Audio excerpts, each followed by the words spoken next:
Class 12th biology प्रश्न bank. आज हम पढ़ेंगे जैव प्रौद्योगिकी एवं उसके उपयोग वाले चैप्टर के सभी क्वेश्चन आंसर हम सोल्व करेंगे। इसमें से हमारे 1 अंक के क्वेश्चन आएंगे, 2 अंक के आएंगे और 5 अंक का क्वेश्चन आएगा। महत्वपूर्ण बिंदु हैं। इंसुलिन 2 पॉलीपेप्टाइड श्रृंखलाओं का बना होता है। इंसुलिन की दोनों पॉलीपेप्टाइड श्रृंखलाएं आपस में सल्फाइड बंध के द्वारा जुड़ी होती है। बीटा एवं जैविक विष हैं। राइजोबियम में उपस्थित निफ जीवाणुओं को मुक्त नाइट्रोजन को नाइट्रेट में परिवर्तित करने की क्षमता रखता है। मानव निर्मित अन्न ट्रिटिकेल है और सोनेरा 64 तथा लार्मा रोजा 64 गेहूं की किस्में हैं। सुनहरे चावल में विटामिन ए प्रचुर मात्रा में पाया जाता है और जीएम फसलें जेनेटिकली मॉडिफाइड फसलें होती है। पहला क्वेश्चन है, सही विकल्प चुनिए। मानव निर्मित अन्न है ट्रिटिकेल, सोनेरा 64 और ला रोजा 64 ए किस पादप की प्रजातियां हैं? तो यह है गेहूं की प्रजाति है। अगला है, संकरण के समय फूल की कली से पुंकेसर को हटाने की क्रिया कहलाती है विपुंसन। संकर ज्यादातर जनक से ओजस्वी होते हैं क्योंकि इनमें संकर ओज पाया जाता है। टीआई प्लाज्मिड जो आनुवंशिक इंजीनियरिंग में प्रयुक्त प्राप्त होता है तो ये हमें प्राप्त होता है एग्रोबैक्टीरियम ट्यूमीफेरेशियस। अगला है, बीटी टॉक्सिन है तो बीटी टॉक्सिन एक बाह्यकोशिकीय क्रिस्टलित प्रोटीन है। अब है हमारे सही विकल्प। रिक्त स्थानों की पूर्ति कीजिए। देश के जैव संसाधनों की चोरी, डकैती तथा गैर कानूनी दोहन को कहते हैं तो इसे बायोपायरेसी कहते हैं। जैविक पदार्थों के प्रयोग के लिए खालिस्तान एक प्रशासकीय आज्ञा पत्र यानी कि ऑफिशियल लाइसेंस है तो जैव एकाधिकार बायो पेटेंट। अगला है, जीवित जीवधारियों द्वारा उत्पन्न यौगिक जैव अणु हैं। खालिस्तान मानकों का एक समूह है जिसका प्रयोग हमारे कार्यों तथा जैविक संसार के बीच संबंधों को नियंत्रित करने में होता है तो जैव आचार संहिता। ऐसे जीव जिनके आनुवांशिक संगठन को बदल दिया गया है उसे खालिस्तान कहते हैं, उन्हें जीएमओ कहते हैं। अब है हमारी सही जोड़ी। एंटीबायोटिक्स एजबॉक्समैन, ह्यूमिलिन तो ये मानव इंसुलिन है। बायोपायरेसी यानी कि बा वाला जैव अणु तथा जीन की चोरी को बायोपायरेसी कहते हैं। इंटरफेरॉन तो प्रति विषाणु प्रोटीन होते हैं। अगला, एक शब्द एक वाक्य में उत्तर। प्रथम ट्रांसजेनिक फसल का नाम लिखिए तो तंबाकू। बीटी कपास में स्थानांतरित कीट रोटी प्रोटीन का नाम क्या है? तो इसका नाम है क्राई प्रोटीन। अगला है, मानव निर्मित इंसुलिन का नाम है ह्यूमिलिन। NIF जीन किस सूक्ष्मजीव में पाए जाते हैं? तो राइजोबियम में, जो क्या करते हैं? नाइट्रोजन का स्थिरीकरण का कार्य करते हैं। अगला है, प्रथम परजीवी गाय का नाम है तो रोजी गाय, बहुत ज़्यादा दूध देती थी ये वाली गाय। इंसुलिन की दोनों चेन किस बंध द्वारा जुड़ी रहती है? डाइसल्फाइड बंध के द्वारा। अब हमारे क्वेश्चन अति लघु उत्तरीय प्रश्न है। स्टेम सेल प्रौद्योगिकी क्या है? इसके बाद में 23 क्वेश्चन है और फिर अति दीर्घ उत्तरीय और विश्लेषणात्मक एक साथ है। ये 10 क्वेश्चन है। तो इस प्रकार से हमारे पूरे 33 क्वेश्चन हैं जिनको हम अभी सोल्व करेंगे।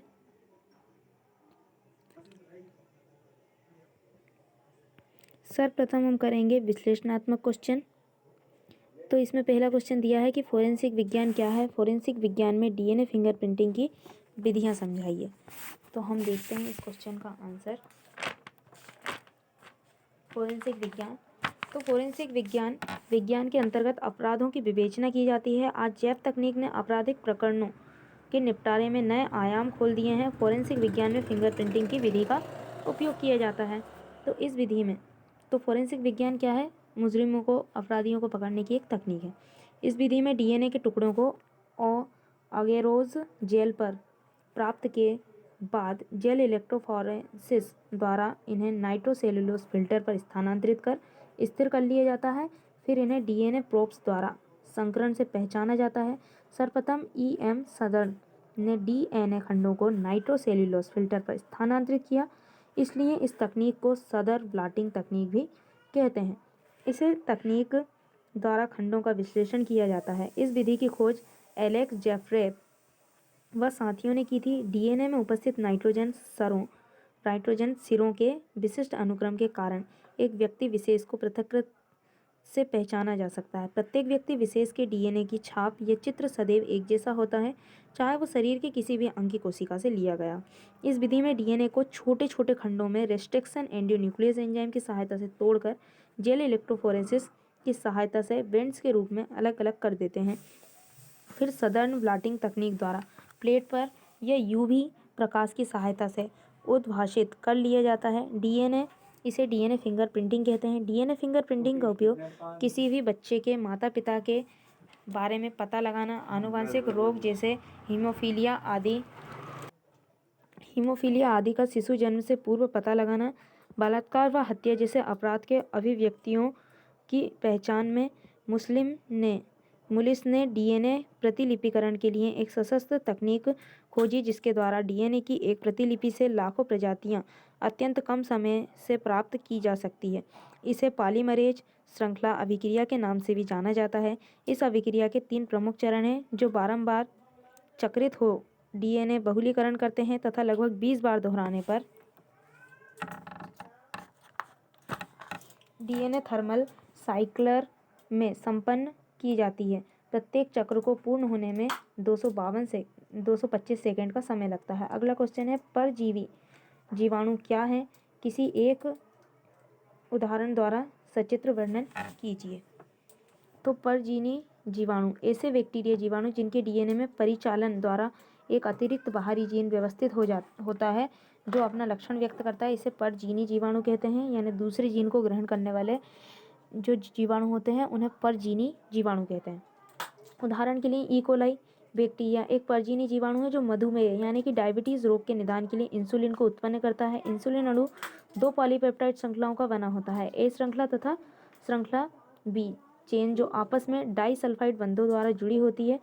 इंसुलिन की दोनों श्रृंखलाओं का जैव संश्लेषण यानी बायोसिंथेसिस एकल पॉलीपेप्टाइड श्रृंखलाओं प्राइक इंसुलिन के रूप में होता है। मानव सहित स्तनधारियों में इंसुलिन प्रोहार्मोन संश्लेषित होता है जिससे एक अतिरिक्त फैलाव होता है जिसे पेप्टाइड यानी कि पेप्टाइड सी कहते हैं। यह सी पेप्टाइड परिपक्व इंसुलिन में नहीं होता है, जो परिपक्वता के दौरान इंसुलिन से अलग हो जाता है। सन 1983 में एली लिली नामक एक अमेरिकी कंपनी ने 2 अनुक्रमों को तैयार किया जो मानव इंसुलिन की श्रृंखला और के अनुरूप होते हैं, जिसे एस्चेरिचिया कोलाई के प्लाज्मिड में प्रवेश कराकर इंसुलिन का उत्पादन किया। इन अलग अलग निर्मित श्रृंखलाओं में ए और बी को निकालकर डाइसल्फाइड बंध बनाकर आपस में संयोजित कर मानव इंसुलिन का निर्माण किया जाता है। आनुवंशिक रूपांतरित फसलों के उत्पादन के लाभ व हानि का तुलनात्मक विभेदन कीजिए। आनुवंशिक रूपांतरित फसलों के उत्पादन के लाभ जैविक प्रौद्योगिकी का प्रयोग करके कई पादपों में लाभप्रद गुणों का निवेश किया जाता है। जैव प्रौद्योगिकी से विकसित आनुवंशिक रूपांतरित फसलों के लाभप्रद गुण निम्नलिखित हैं कि इस प्रकार के, यानी आनुवंशिक रूपांतरित से जो हमें फसलें उत्पादन हो रही है उनके हमें लाभ बताने और हानि बतानी है, तो एक साथ ही दोनों बता रहे हैं।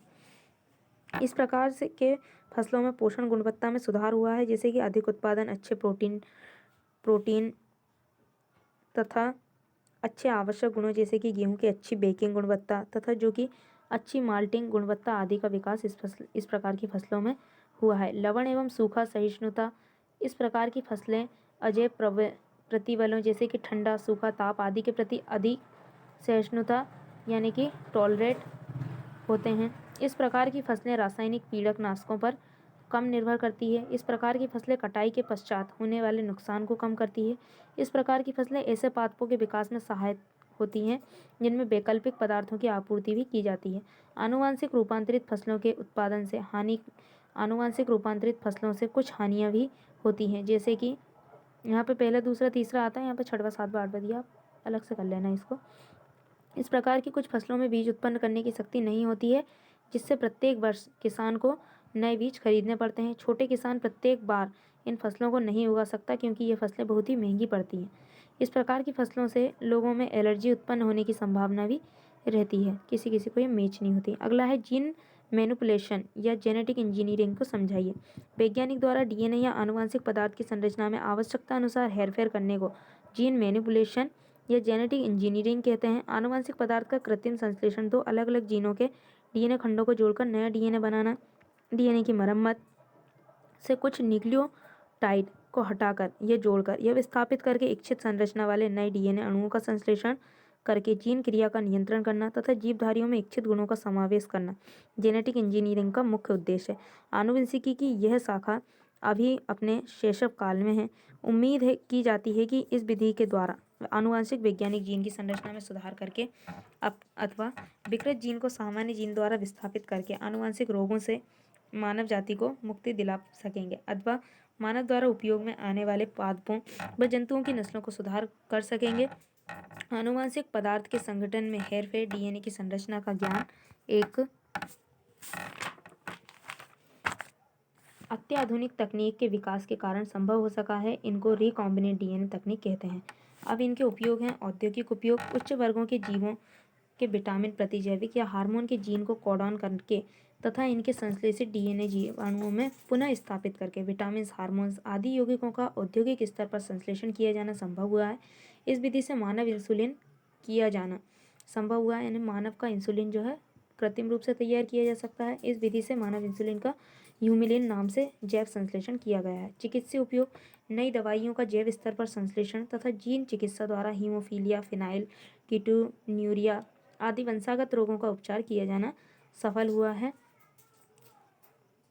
अगला है कृषि क्षेत्र में जीवाणु अथवा हरे नीले शैवालों से नाइट्रोजन यौगिकीकरण करने वाले जीनों का अनाज वाली फसलों में स्थानांतरण करने हेतु प्रयोग जारी है, जिससे हमारी फसलें पर्याप्त पर्यावरण से नाइट्रोजन का सीधा प्रयोग कर सकेगी और हमें कृषि में कृत्रिम उर्वरक के उपयोग की आवश्यकता नहीं रहेगी। आनुवंशिक अभियांत्रिकी के द्वारा पौधों की नई एवं उच्च उत्पादन वाली प्रजातियों का विकास किया जाता है। इसी सहायता से उच्च गुणवत्ता वाले प्रोटीन युक्त पौधों को विकसित किया जा सकता है। जीन संरचना अभिव्यक्ति में परिवर्तन, इस तकनीक के द्वारा इच्छानुसार नए नए प्रकारों के जीवों तथा वनस्पतियों का निर्माण संभव हो सकेगा। अगला है कृत्रिम रूप से इंसुलिन का निर्माण किस प्रकार किया जाता है। यहाँ पे इसका चित्र भी है। अल्ड्रिच तथा उनके सहयोगियों यानी कि उनके साथियों ने चूहे में इंसुलिन बनाने वाले जीन्स को निष्कर्षित किया। ई कोलाई जीवाणु में स्थानांतरित करने में सफलता पाई। इन लोगों ने चूहे से विशुद्ध एमआरएनए को निकाला तथा उससे रिवर्स ट्रांसक्रिप्टेज एंजाइम की सक्रियता से डीएनए का संश्लेषण किया। इस इंसुलिन संश्लेषण से संबंधित डीएनए को प्लाज्मिड डीएनए के साथ एंडोन्यूक्लियस तथा लाइगेज के साथ जोड़कर पुनर्योगज डीएनए का निर्माण किया। इस पुनर्योगज डीएनए को ई कोलाई के 1776 विभेद के X/2 होस्ट यानी कि पोषक में स्थानांतरित कर चूहे के इंसुलिन डीएनए को क्लोन किया। नए वातावरण में इन जीन के ट्रांसलेशन, अनुलिपिकरण या अनुवादन से जैविक रूप से सक्रिय इंसुलिन का उत्पादन हुआ, जिसका यहाँ पे डायग्राम दिया हुआ है। ई कोलाई है, ई कोलाई प्लाज्मिड लिया, उसको रिस्ट्रिक्शन एंडोन्यूक्लियस एंजाइम से काटा और चूहे के डीएनए को भी रिस्ट्रिक्शन एंडोन्यूक्लियस एंजाइम के द्वारा काटा, जिनसे इंसुलिन जीन को काटा। प्लाज्मिड में इसको जोड़ दिया। इससे क्या प्राप्त हो गया, इससे हमें कृत्रिम रूप से इंसुलिन का डीएनए प्राप्त हो गया। और जब इसको ई कोलाई में ट्रांसफ़र किया तो स्व-द्विगुणन की क्षमता के कारण बहुत सारा इंसुलिन हमें प्राप्त हो गया। अगला है प्रतिबंध एंडोन्यूक्लियस क्या है, यह किस प्रकार कार्य करता है। प्रतिबंधन एंजाइम आणविक कैंची होती है जिसका उपयोग डीएनए को विशिष्ट जगहों पर काटने के लिए किया जाता है। पिछले क्वेश्चन में हमने काटा था प्लाज्मिड से इंसुलिन वाले को और चूहे से इंसुलिन वाले को। महत्वपूर्ण भूमिका निभाते हैं। उदाहरण के लिए इको आर वस्ट के लिए विशिष्ट स्थल इस प्रकार हैं कि प्रतिबंधन एंजाइम को दो भागों में विभक्त किया गया है। एक्सोन्यूक्लियस एंजाइम यह प्रतिबंधन एंजाइम का एक प्रकार है जो न्यूक्लियोटाइड की डीएनए अणु के 5 डेज या 3 डेज छोर से काटता है। और एंडोन्यूक्लियस एंजाइम यह एक प्रकार का प्रतिबंधन एंजाइम है जो डीएनए को भीतर यानी विशिष्ट स्थलों पर काटता है। प्रतिबंध एंजाइम पॉलीमरेज के विपरीत कार्य की सेवा करते हैं क्योंकि ये न्यूक्लियोटाइड श्रृंखला में आसन्न न्यूक्लियोसाइड के बीच फास्फोडीएस्टर बांड के भीतर एस्टर बांड को तोड़ते हैं। क्लोनिंग वेक्टर के निर्माण के लिए भी इनका उपयोग होता है। अगला है स्टेम कोशिका तकनीक के 3 उपयोग लिखिए। स्टेम कोशिका एक अविशेषीकृत अविभाजित आनुवंशिक कोशिका है जो कि विभाजित होकर अपनी जैसी प्रतिलिपियां बनाने में सक्षम होती है तथा विभेदित होकर विशिष्ट प्रकार की कोशिकाएं जैसे कि यकृत, रुधिर एवं विशिष्ट कार्ययुक्त कोशिकाएं बनाने में सक्षम होती है। इनका विशिष्ट प्रकार की कोशिकाओं में परिवर्तन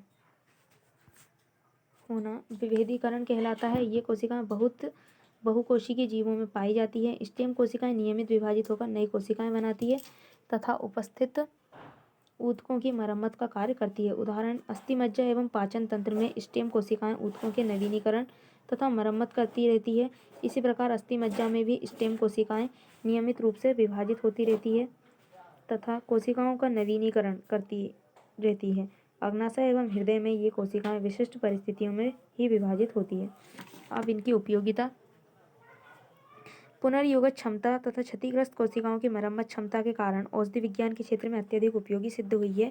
स्टेम कोशिका उपचार के अंतर्गत इन कोशिकाओं को शरीर के अन्य भाग की कोशिकाओं में स्थानांतरित करने पर वे वही नई कोशिकाओं एवं स्वस्थ बनाने में सहायक होती है और मधुमेह के उपचार में नष्ट हुए ऊतकों जैसे कि बाल, दांत, रेटिना एवं कोलिस्पर कोशिकाओं का रिप्लेसमेंट आदि। फिर इंटरफेरॉन क्या है, इसके 3 प्रकार लिखिए। इंटरफेरॉन जंतु की जीवित कोशिकाओं द्वारा उत्पन्न वे शक्तिशाली विषाणु प्रतिरोधी पदार्थ है जो वायरल रोगों के कारण उत्पन्न होते हैं। ये विषाणु के प्रथम संक्रमण के बाद उत्पन्न होते हैं तथा विषाणुओं के द्वितीय आक्रमण से जीव की रक्षा करते हैं। ये विषाणु रोगों की रोकथाम ठीक उसी तरह करते हैं जिस प्रकार प्रतिजैविक जीवाणु रोगों की रोकथाम करते हैं, लेकिन जंतु इंटरफेरॉन मानवों पर प्रभावी नहीं है। जैव तकनीक की सहायता से इन्हें मानव शरीर से बाहर भी व्यावसायिक स्तर पर प्राप्त किया जा सकता है। इंटरफेरॉन के विशिष्ट लक्षण कि इंटरफेरॉन जो होते हैं छोटे प्रोटीन समूह होते हैं। इनका अणुभार लगभग 20,000 से लेकर तो 30,000 के मध्य होता है। ये ट्रिप्सिन के प्रति संवेदनशील होते हैं। ट्रिप्सिन इंटरफेरॉन की सक्रियता को नष्ट कर देता है। प्रत्येक इंटरफेरॉन की अपनी विशिष्टता होती है, अर्थात यदि एक बार कोई इंटरफेरॉन मानव शरीर में विषाणु रोग के दौरान उत्पन्न होता है तो यह केवल मानव शरीर में ही कार्य करेगा, यह दूसरे जंतुओं में कार्य नहीं करता।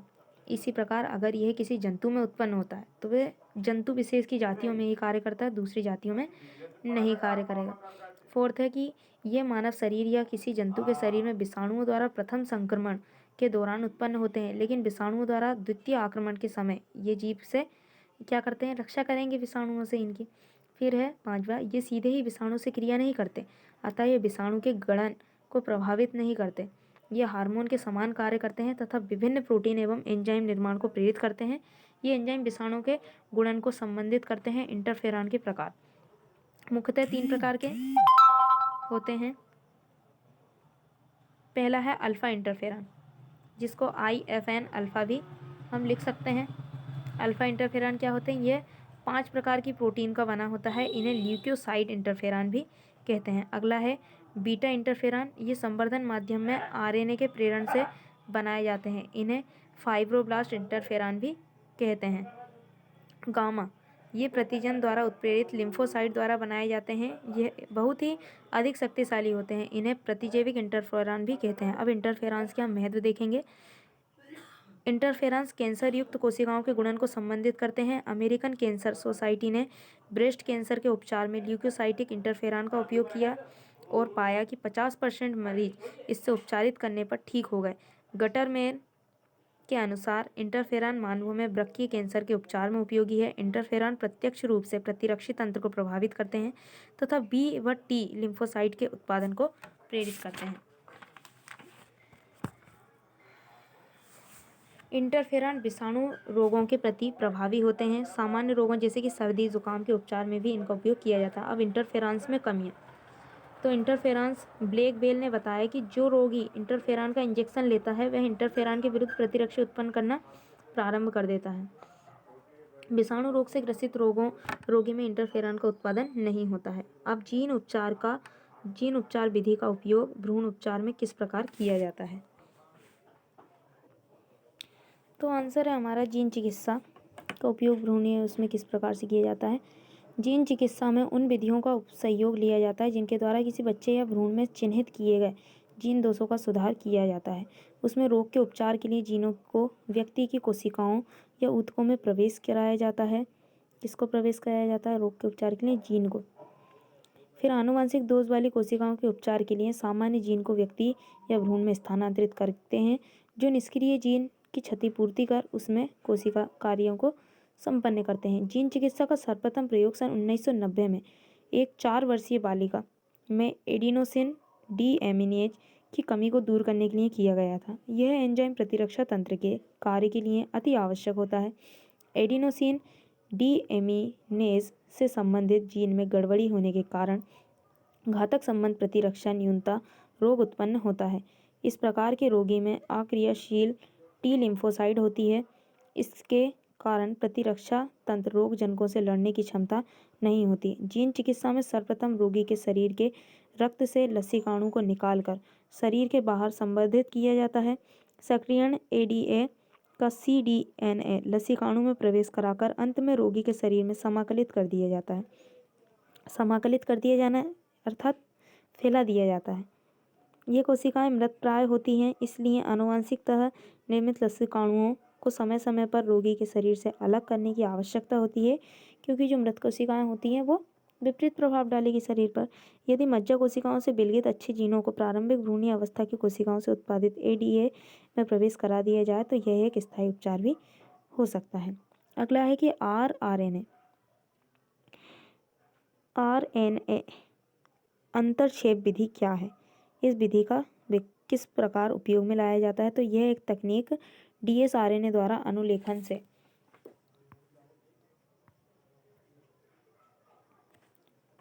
अनुलेखन से आरएनए के मोनीकरण के सिद्धांत पर आधारित है। एमआरएनए का मोनीकरण हो जाने से अनुवादन की प्रक्रिया रुक जाती है। मोनीकरण यानी कि मौन स्थिति में जैसे हम किस प्रकार से चुप हो जाते हैं, कुछ भी नहीं बोलते हैं, तो इसके में मोनीकरण होता है। तो ये क्या करता है, ये निर्माण ही नहीं करता है। इसके निर्माण की प्रक्रिया यानी अनुवाद की प्रक्रिया बंद हो जाती है, अर्थात लक्ष्य जीन का उत्पाद नहीं बनता। एमआरएनए के पूरक आरएनए का स्रोत आरएनए जीनोम वाले वायरस अथवा ट्रांसपोजॉन होते हैं। इस विधि में एग्रोबैक्टीरियम ट्यूमेफेसिस का प्रयोग किया जाता है। ये जीवाणु वांछित डीएनए खंड जीएनए को पोषक पौधे में प्रविष्ट करा देते हैं। इसके द्वारा पोषक कोशिकाओं में सेंस व एंटीसेंस दोनों प्रकार के एमआरएनए का निर्माण होता है। ये एक दूसरे से पूरक होते हैं, अतः आपस में जुड़कर आरएनए अंतरक्षेप प्रारंभ कर देते हैं। इस प्रकार लक्ष्य जीएनए में एमआरएनए का मोनीकरण हो जाता है तथा उत्पाद के अभाव में पोषक पौधों की कोशिका में परजीवी जीवित ही नहीं रह पाते, फायदा हो जाता है। अब जो हमारे अति लघु उत्तरीय प्रश्न थे उसका पहला क्वेश्चन है कि स्टेम सेल प्रौद्योगिकी क्या है। तो स्टेम सेल जीन अभियांत्रिकी एवं क्लोनीकरण ने एक नए क्षेत्र को जन्म दिया जिसका नाम है कोशिका चिकित्सा। इसके अंतर्गत ऐसी कोशिकाओं का अध्ययन किया जाता है जिसमें वृद्धि, विभाजन और विभेदन कर नए ऊतक बनाने की क्षमता होती है। सर्वप्रथम रक्त बनाने वाले ऊतकों से इस चिकित्सा का प्रयोग शुरू हुआ। अस्थि मज्जा से प्राप्त ये कोशिकाएं आजीवन शरीर में रक्त का उत्पादन करती हैं और कैंसर आदि रोगों में इनका प्रत्यारोपण कर पूरी रक्त प्रणाली को पुनर्संचित किया जा सकता है। ऐसी कोशिकाओं को ही स्तंभ कोशिका तथा इनसे संबंधित तकनीक को स्तंभ कोशिका प्रौद्योगिकी अथवा स्टेम सेल थेरेपी कहा जाता है। स्टेम सेल अविभेदित जैविक कोशिकाएं हैं जो विभिन्न प्रकार की कोशिकाओं में विकसित होने की क्षमता रखती हैं तथा समसूत्री विभाजन द्वारा और अधिक स्टेम कोशिकाएं बना सकती है। ये बहुकोशिकीय होती हैं, जीवों में पाई जाती हैं। स्तनियों में व्यापक रूप से 2 प्रकार की स्टेम कोशिकाएं पाई जाती हैं। कौन कौन सी है, पहला है भ्रूणीय स्टेम कोशिकाएं और दूसरी है वयस्क। तो भ्रूणीय स्टेम कोशिकाएं भ्रूणीय विकास के दौरान डिंब में विभाजनों के फलस्वरूप एक विशेष गोलाकार रचना बनाते हैं जिसे ब्लास्टोसिस्ट कहते हैं। इसकी भीतरी कोशिकाएं कई बार विभाजित और विभेदित होकर स्टेम कोशिकाएं बनाती है। चूँकि ये कोशिकाएं भ्रूण से प्राप्त की जाती है इसलिए इन्हें भ्रूणीय स्टेम कोशिका भी कहा जाता है। वयस्क स्टेम कोशिकाएं, ये कोशिकाएं वयस्क जीवों के विभिन्न ऊतकों में पाई जाती है। अगला क्वेश्चन है कि परजीवी जीवाणु क्या है, एक उदाहरण द्वारा वर्णन कीजिए। ये क्वेश्चन हमारे 2 बार आ चुका है, वेरी आईएमपी क्वेश्चन है। तो किसी भी परजीवी यानी ट्रांसजेनिक जीव की तरह यह जीवाणु जिसके आनुवंशिक पदार्थ में कोई विजातीय जीव उपस्थित हो परजीवी जीवाणु कहलाता है। जीवाणु एस्चेरिचिया कोलाई में मानव इंसुलिन का जीन प्रविष्ट करा के परजीवी इकोलाई बनाए गए हैं। यह ह्यूमन इंसुलिन का उत्पादन करते हैं। अगला है बायोपायरेसी जैव चोरी को उदाहरण द्वारा समझाइए। तो मल्टीनेशनल कंपनियों व दूसरे संगठनों द्वारा किसी राष्ट्र या उससे संबंधित लोगों से बिना व्यवस्थित अनुमोदन व क्षतिपूर्ति के जैव संसाधनों का उपयोग करना बायोपैरेसी कहलाता है। उदाहरण के लिए भारत में बासमती चावल की लाखों किस्में पाई जाती थी, पर अमेरिका की एक कंपनी ने इसका पेटेंट अपने नाम पर प्राप्त करवा लिया। यानी कि अब कंपनी जहाँ चाहेगी वहाँ एक किस्म को बेच पाएगी बिना भारतीय लोगों की मंजूरी के। यह भी बायोपरिस्थिति के अंतर्गत ही आता है। अगला है गोल्डन राइस क्या है। तो गोल्डन राइस धान की एक किस्म है जिसके दोनों में प्रचुर मात्रा में बीटा कैरोटीन उपस्थित होता है। जैव प्रबलीकरण का एक अच्छा उदाहरण है जिसे जेनेटिक इंजीनियरिंग की मदद से बनाया गया है। विटामिन ए के पूर्ववर्ती बीटा कैरोटीन की उपस्थिति के कारण इसका रंग पीला सुनहरा सा होता है। यह एक जेनेटिकली मॉडिफाइड फसल है। पर्यावरणविद व भूमंडलीकरण के विरोधियों द्वारा इसका विरोध किया जा रहा है। अगला है क्रोई प्रोटीन क्या है। क्रोई प्रोटीन, तो जो क्रोई प्रोटीन है जीवाणु बेसिलस थुरिंजिएंस द्वारा उत्पादित एक क्रिस्टलीय प्रोटीन है जो कि कीटों के लिए विष का कार्य करती है। क्रोई प्रोटीन का निर्माण क्राई जीन द्वारा होता है, अर्थात क्राई प्रोटीन एक कीटनाशी पदार्थ है। जीवाणु में ये निष्क्रिय रूप में उपस्थित रहती है, अतः जीवाणु पर इसका प्रभाव नहीं पड़ता। कीटों को आहार नाल की क्षारीय पीएच में यह सक्रिय हो जाते हैं, अतः कीट मर जाते हैं। मनुष्य के लिए यह निम्न प्रकार से लाभकारी है कि क्रोई प्रोटीन का व्यावसायिक रूप से उत्पादन करके इसे खेतों में कीटनाशक के रूप में छिड़क के कीट नियंत्रण किया जा सकता है, अर्थात यह जैव नियंत्रक के रूप में भी प्रयुक्त होता है।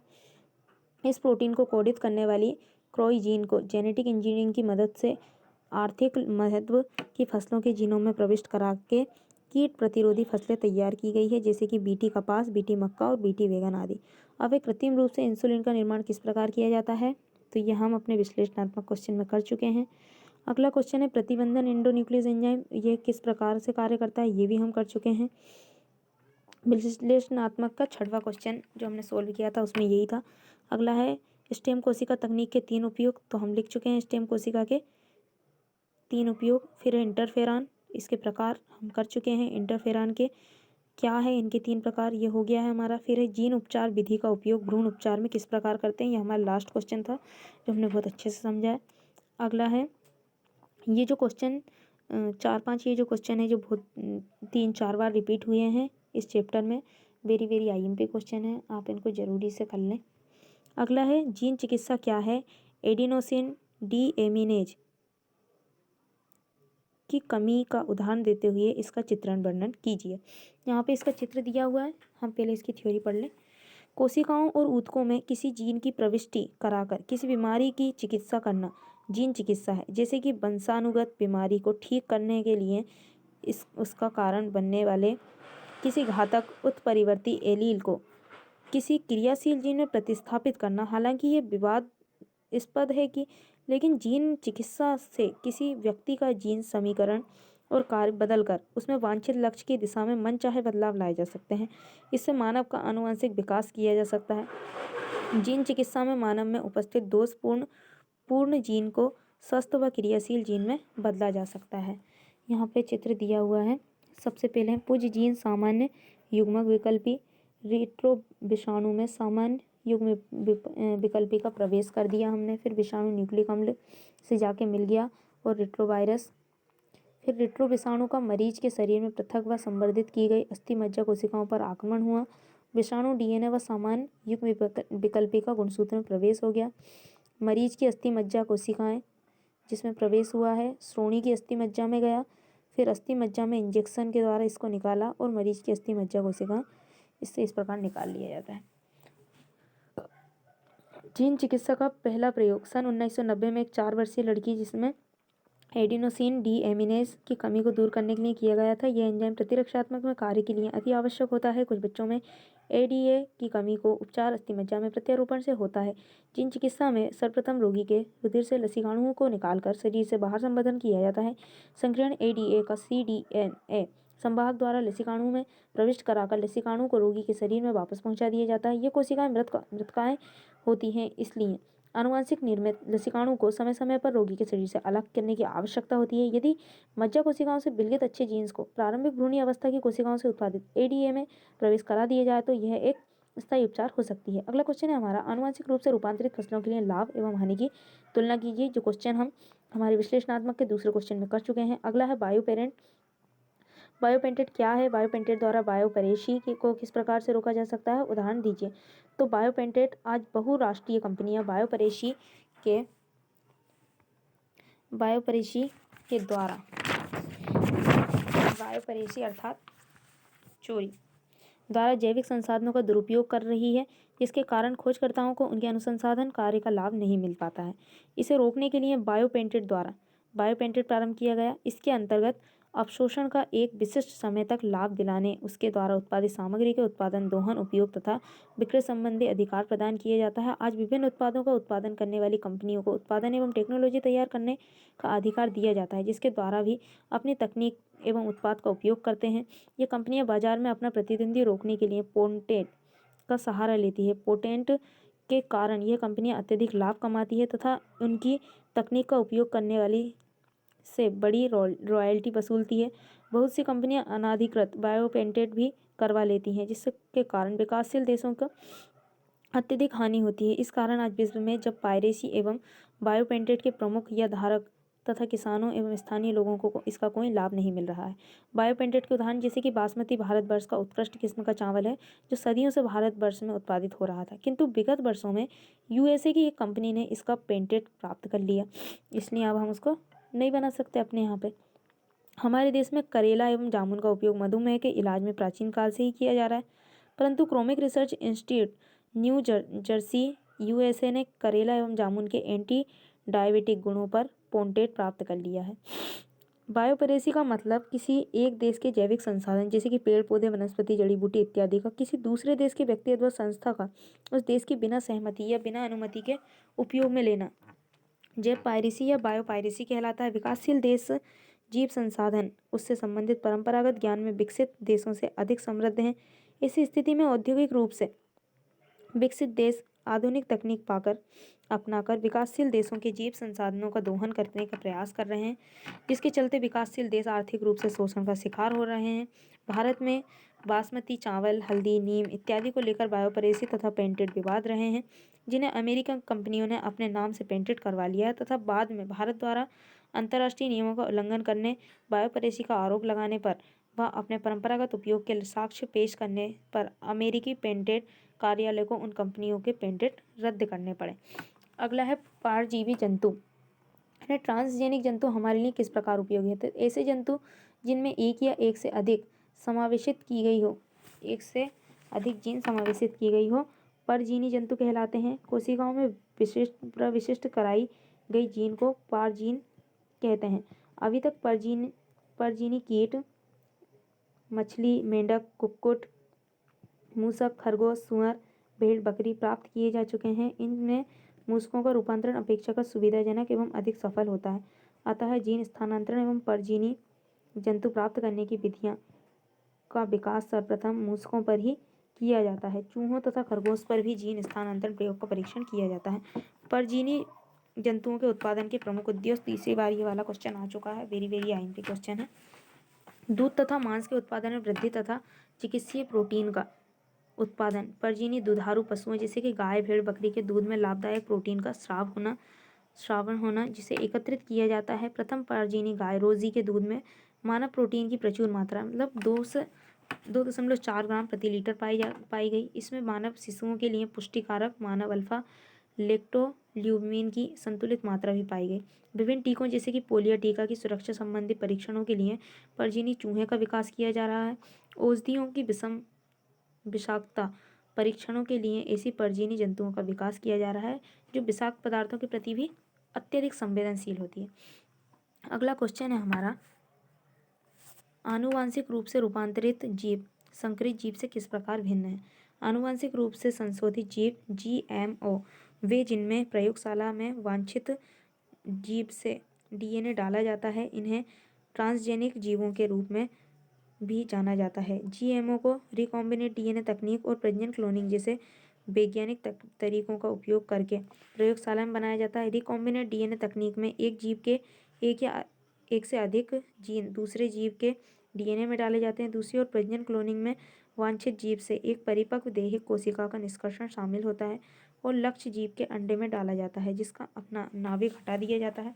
आनुवांशिक रूप से संशोधित दवाएं एवं क्रांतिकारी विचार रहे हैं। यह मधुमेह और उच्च रक्तचाप जैसी बीमारियों को ठीक करने में मदद करता है और कुछ आनुवंशिक विकारों के इलाज में भी मदद करता है। इंसुलिन पहली आनुवंशिक रूप से संशोधित दवा है जो सूअर की आंत से एक जीन को एक जीवाणु में इंजेक्ट करके बनाई गई जीन के साथ जीवाणु बढ़ता है और इंसुलिन का उत्पादन करता है। आनुवांशिक रूप से संशोधित जीव लक्ष्य जीव में रुचि के जीन को सम्मिलित करके आनुवांशिक रूप से संशोधित जानवरों का उत्पादन किया जाता है। सूअर, मुर्गियां, गाय, मछली और मच्छर वैज्ञानिकों द्वारा उत्पादित कुछ आनुवांशिक रूप से संशोधित जानवर है। इन जानवरों में भ्रूण आनुवांशिक रूप से रुचि के जीन द्वारा बदल दिया जाता है और परिणामी जानवर अधिक दूध और मांस का उत्पादन करता है और बीमारियों को रोकता आदि कार्य करता है। अगला है कृषि के क्षेत्र में जैव प्रौद्योगिकी के 4 अनुप्रयोग लिखिए। तो अभी तक लगभग 70 विभिन्न पादप प्रजातियों में जीन स्थानांतरित करके उन्हें आनुवांशिक रूप से रूपांतरित किया जा चुका है। ऐसे पादपों द्वारा अत्यधिक फसल उत्पादन की असीमित संभावना है। हालांकि इन पौधों के आलोचक अनेक पारिस्थितिक एवं आर्थिक मुद्दों पर इन जीएम पादपों पर आपत्ति प्रस्तुत करते हैं। इन पादपों के संबंध में अनेक विवाद भी हैं। क्या इन पौधों से प्राप्त भोजन स्वास्थ्य के लिए सुविधा सुरक्षित एवं क्या संसार की भोजन आवश्यकताओं को पूरा करने के लिए इन पौधों की जरूरत है। तो जीएम पौधों की उपयोगिताएं। आनुवांशिक रूपांतरण द्वारा फसलों के शीत, शुष्क, लवणता आदि अजैविक विपत्तियों से प्रति अधिक सहनशील बनाया जा सकता है। जीएम फसलों से प्राप्त खाद्य पदार्थों का पौष्टिक महत्व भी अधिक होता है और पीड़क प्रतिरोधी होती हैं, इसलिए रासायनिक कीटनाशियों पर निर्भरता कम हो जाती है। फसल काटने के पश्चात होने वाले नुकसान को कम किया जा सकता है और जीन रूपांतरण द्वारा दर्जी निर्मित पादपों को उत्पन्न करके उद्योगों को स्टार्च, ईंधन, औषधियों आदि संसाधनों से पूर्ति की जा सकती है। अगला है आरएनए अंतरक्षेप विधि क्या है, इस विधि का किस प्रकार उपयोग किया जाता है। ये डबल टाइम क्वेश्चन आ चुका है, पहले इसको क्वेश्चन को सोल्व कर लिया। अगला है ट्रांसजीन को परिभाषित कीजिए। ऐसे जीन को जो कृत्रिम रूप से किसी दूसरे जीव के जीनोम में जोड़ दिया जाता है, जैसे कि ऐसे जीन ट्रांसजेनिक जीन कहलाते हैं तथा ऐसे जीव को ट्रांसजेनिक जीव कहते हैं। ट्रांसजेनिक जीव में केवल वे जीव उपस्थित होते हैं जिनकी हमें आवश्यकता होती है। ये सूक्ष्म जीव पौधों या जंतु को हो सकते हैं। ये ट्रांसजीन की शुरुआत ट्रांसजेनेसिस के रूप में जानी जाने वाली प्रक्रिया में एक जीव के फेनोटाइप को बदलने की क्षमता रखती है। ट्रांसजीन्स डीएनए के एक खंड का वर्णन करता है। अगला है क्राइजीन क्या है, किन जीवों में पाए जाते हैं। तो क्राइजीन तो हमने अभी पढ़े ही है, देखते हैं इसे। जीवों में विष जिस जीव जीन द्वारा कूटबद्ध होते हैं उसे क्राइजीन कहते हैं। क्राई प्रोटीन क्रिस्टलीय प्रोटीन का एक वर्ग है। बेसिलस थुरिनजिएंसिस जीवाणु की कुछ प्रजातियां क्राई प्रोटीन्स का निर्माण करती है। ये प्रोटीन फसल पादपों की कीट पीड़कों के प्रतिरोधी बनाती है। ये कई प्रकार की होती है। उदाहरण के लिए जो proteins gene cry first AC व क्राई सेकेंड एवी द्वारा कूटबद्ध होते हैं वे कपास के मुकुल कृमि को नियंत्रित करते हैं, जबकि क्राई फर्स्ट एवी मक्का छेदक को नियंत्रित करता है। ये प्रोटीन कई प्रकार के कीटों की प्रजातियों के लिए विष है लेकिन मनुष्यों के लिए हानिकारक नहीं है। अगला क्वेश्चन है किस समूह के जीव किस श्रेणी के पदार्थों से जैव गैस उत्पन्न करने हेतु क्रिया करते हैं। तो बायोगैस कई गैसों का सम्मिश्रण है जिसमें मुख्यतः मीथेन शामिल होती है तथा सूक्ष्मजीव सक्रियता द्वारा उत्पन्न होती है। हम जानते हैं कि वृद्धि तथा उपापचयन के दौरान सूक्ष्मजीव विभिन्न किस्मों के गैसीय उत्पाद उत्पन्न करते हैं, जैसे कि जो गैस उत्पन्न होती है वह इन सूक्ष्मजीवियों द्वारा खपत के लिए कार्बनिक पदार्थों पर निर्भर होती है। बैक्टीरिया जो सेलुलोजीय पदार्थों पर अवायवीय रूप से उगते हैं वह कार्बन डाइऑक्साइड तथा जल के साथ बड़ी मात्रा में मीथेन भी उत्पन्न करते हैं। सामूहिक रूप से इन जीवाणुओं को मिथेनोजोन कहते हैं। इनमें सामान्य जीवाणु मिथेनोबैक्टीरियम है। यह बैक्टीरिया सामान्यतः अवायवीय गाढ़े कीचड़ में पाए जाते हैं। यह जीवाणु पशुओं के रूमेन यानी प्रथम अमाशय में भी पाए जाते हैं। रूमेन में सेल्यूलोजीय पदार्थों की एक बड़ी मात्रा उपलब्ध रहती है। रूमेन में यह जीवाणु सेल्यूलोज को तोड़ने में सहायक होते हैं और पशुओं के पोषण में महत्वपूर्ण भूमिका निभाते हैं। इसी प्रकार ये जीवाणु पशुओं के मल यानी कि गोबर में प्रचुर संख्या में पाए जाते हैं। गोबर में पादपों के सेल्यूलोजीय व्युत्पन्न प्रचुर मात्रा में होते हैं, अतः इनका उपयोग बायोगैस के पैदा करने में किया जाता है, जिसे सामान्यतः गोबर गैस भी कहा जाता है। अगला है मानव इंसुलिन में सी पेप्टाइड के क्या कार्य समझाइए। सी पेप्टाइड इंसुलिन के साथ अग्नाशय में बनाया गया पदार्थ है। ग्लूकोज को आपके शरीर का ऊर्जा का मुख्य स्रोत होता है। यदि आपका शरीर इंसुलिन की सही मात्रा नहीं बनाता है तो यह मधुमेह का संकेत हो सकता है। सी पेप्टाइड और इंसुलिन अग्नाशय से एक ही समय में और लगभग समान मात्रा में निकलते हैं तो सी पेप्टाइड परीक्षण यह दिखा सकता है कि आपके शरीर में कितना इंसुलिन बन रहा है। इस परीक्षण से आपके डॉक्टर को यह तय करने में मदद मिलेगी कि आपको अपनी स्थिति को नियंत्रित करने के लिए इंसुलिन लेने की आवश्यकता है या नहीं। ये परीक्षण इंसुलिन के स्तर को मापने का एक अच्छा तरीका हो सकता है क्योंकि सी पेप्टाइड इंसुलिन की तुलना में लंबे समय तक शरीर में रहते हैं। वास्तव में मधुमेह का निदान करने के लिए उपयोग नहीं करते हैं, लेकिन उन्हें उसका इलाज करने में मदद करने के लिए एक रीडिंग दे सकता है। सी पेप्टाइड परीक्षण कई कारणों से किया जाता है, जो इस प्रकार से है कि यह परीक्षण यह पता लगाने के लिए किया जाता है कि आपको टाइप 1 या टाइप 2 मधुमेह है या नहीं, तथा यह पता लगाने के लिए किया जाता है कि टाइप 2 मधुमेह वाले रोगी में इंसुलिन रोक करने का समय है या नहीं। अगला है जैव संयंत्र या बायोरिएक्टर क्या है। तो बायोरिएक्टर में जैव रासायनिक क्रिया से प्राप्त रिकॉम्बिनेट प्रोटीन का पृथक्करण व शुद्धिकरण अनुप्रवाह संसाधन कहलाता है। अनुप्रवाह संसाधन में उत्पाद को उचित परिरक्षक के साथ संरूपित किया जाता है। अगर उत्पाद कोई औषधि है तब इसे फार्मुलेशन का चिकित्सीय परीक्षण भी किया जाता है। सभी तरह के उत्पादों को सुनिश्चित गुणवत्ता नियंत्रण परीक्षणों से भी गुजारते हैं। इसी के बाद पूर्ण रूप से परिष्कृत उत्पाद को विपणन हेतु भेजा जाता है। ये इसका चित्र है। अगला क्वेश्चन है हमारा लास्ट क्वेश्चन, जीएम फसलों के 2 नुकसान लिखिए। तो हम इसको हमारे विश्लेषणात्मक के तीसरे क्वेश्चन में सोल्व कर चुके हैं। तो इस प्रकार से हमारा ये वाला चैप्टर पूरी तरह से सोल्व होता है। अगली वीडियो में हम एक नए चैप्टर के साथ मिलेंगे, तब तक के लिए बाय।